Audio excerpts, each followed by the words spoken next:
la digitalisation, je pense que tout ce qu'on a ici comme outil de travail fonctionne, Boubacar, fonctionne à l'ère du digital. On est à l'ère du numérique, on est à l'ère du digital. Il y a 15 ans, personne ne parlait de TikTok, personne ne parlait de SoundCloud, personne ne parlait de Spotify. On est d'accord? Au jour d'aujourd'hui, je pense que Spotify, c'est le plus grand label au monde en termes de plateforme d'écoute. Donc nous, on a choisi cette thématique pour voir comment en Afrique, comment au Sénégal, comment on peut se servir de cette opportunité qu'offre le digital qui a permis de démocratiser la diffusion. On diffuse beaucoup, mais la génération de revenus, il reste encore. Donc comment réfléchir autour de ce que pose comme avantage et que ce qu'apporte comme problème la digitalisation de l'industrie musicale. Et donc pour ce faire, on a invité des gens qui sont reconnus dans ces métiers. Comment un artiste doit se structurer à l'ère du digital, comment un artiste peut monétiser ses produits. Donc toutes ces questions-là vont être débattues lors du DMX pendant la journée. Comment exporter son projet musical?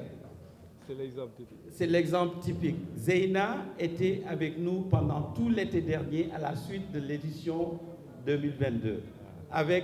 Et je vous demande de l'applaudir parce que c'est l'une des plus grandes DJ. Alors, comment exporter Zeyna? On avait dit comment exporter son projet musical. Ça, c'était en 2022. D'accord? Et en 2022, j'ai rencontré Mami Victory, Defa, Baye Souley et DJ Zeyna. Zeyna, on a tourné ou on n'a pas tourné en 2022? Hein? On a tourné, oui. On a tourné, on a joué à Kazakh, on a fait Lyon, Le Plan, Italie, et on a fait à Paris aussi. Et j'ai oublié, il y a tellement de dates, j'ai oublié. Ouais. On a tourné en tout cas. Donc, voilà la réponse à votre question. C'est vous qui n'avez pas fait votre travail de recherche. Mais comment exporter le projet musical?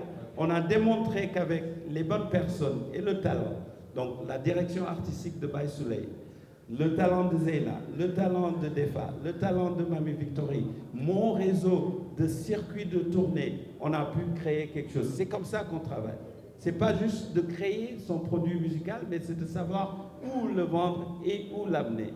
Donc c'est en alliant nos forces. Et ça, c'était ça que je voulais démontrer quand on a choisi cette thématique-là. Et on revient cette année encore plus loin. Quel regard la France porte sur les produits? Donc on pousse la réflexion un peu plus loin. Et ça doit interpeller tous les artistes. Parce qu'il ne suffit pas de créer son produit musical. Je dis souvent, quand tu veux vendre de la viande et que tu amènes un conteneur de viande de porc en Arabie Saoudite, ne t'étonne pas que personne n'achète ta viande de porc, quoi, parce que tu n'as pas fait ton devoir. Donc là, comment exporter son produit musical? Je pense je suis content d'ailleurs qu'elle soit là pour témoigner du fait qu'on a fait plusieurs dates en Europe. Là, il y a 3 dates qui sont tombées pour l'Espagne en avril. Il y a 3 dates qui sont tombées pour l'été et elles vont continuer. Donc, ces 15 dernières années, je ne peux pas citer un jeune groupe, à part Sahad, qui a tout fait lui-même, qui a eu avoir des tournées musicales. Donc là, je pense qu'on a réussi le pari.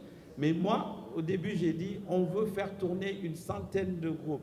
Ou alors dans 100 festivals. Donc de ce point de vue-là, je pense qu'on sait ce qu'on fait et on est dans de bonnes dispositions. Il suffit juste que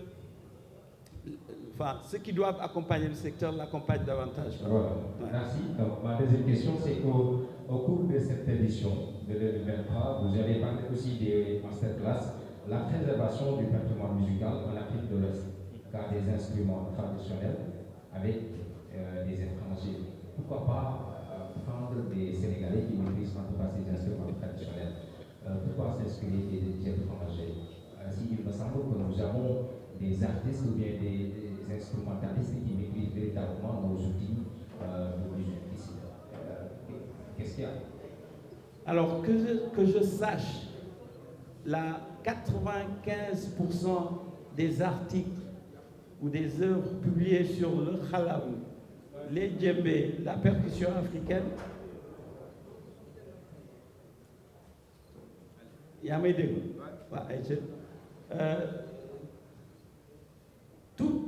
Enfin, que je sache, ou peut-être dans nos bibliothèques, je ne trouve pas de travail, à part le travail extraordinaire que vient de faire un de nos confrères qui s'appelle Tal Cham avec scenemusique.com. Dans le panel, peut-être il y a une omission, mais il y a Papi Samba qui a écrit un livre sur la musique au Sénégal, qui va intervenir dans ce panel-là.